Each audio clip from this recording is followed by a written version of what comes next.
Whether it's at a local carnival, in a storefront at Halloween, or the Haunted Mansion at Disney World, the haunted house delights visitors with thrills and scares. But how did this house of spirits get its start? This is the history of the haunted house.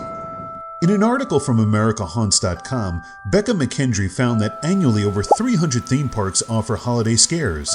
1,200 professional haunted houses are staged for profit, 3,000 for charity, and countless amateur neighborhood hauntings go up to scare trick-or-treaters. So what got people so into being scared? McKendry states that one need not look anywhere else other than the ancient Egyptians. Burial tombs, such as pyramids, designed to prevent grave robbers, included devices such as moving walls, booby traps, and mazes. And as the appeal for gore grew in the Dark Ages, Christians put on morality plays that often overemphasized the demonic and the macabre.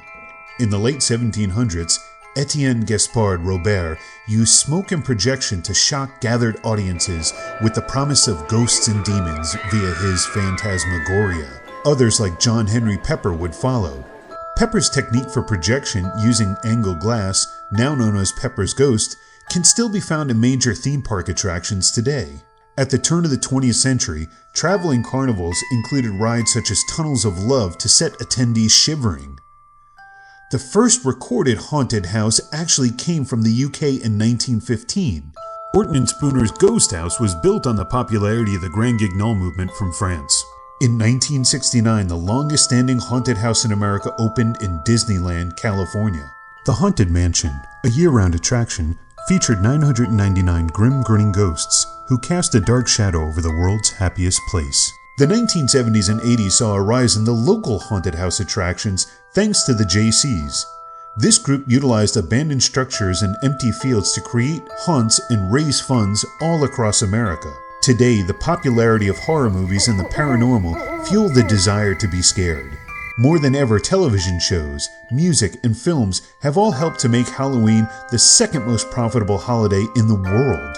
Part of that excitement comes from theme parks like Universal Studios holding their yearly Halloween Horror Nights events. In department stores, more and more space is allotted for Halloween decorations.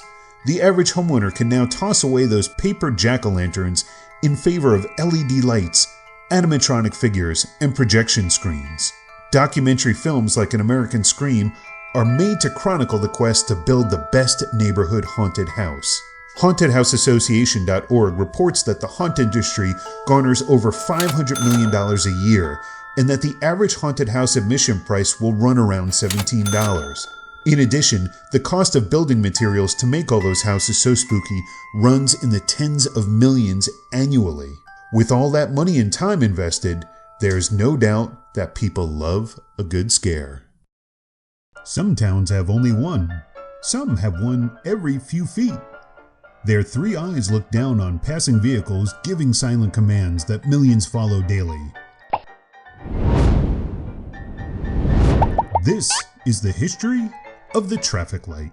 To explore the origins of the traffic light, we must first venture to London, 1866.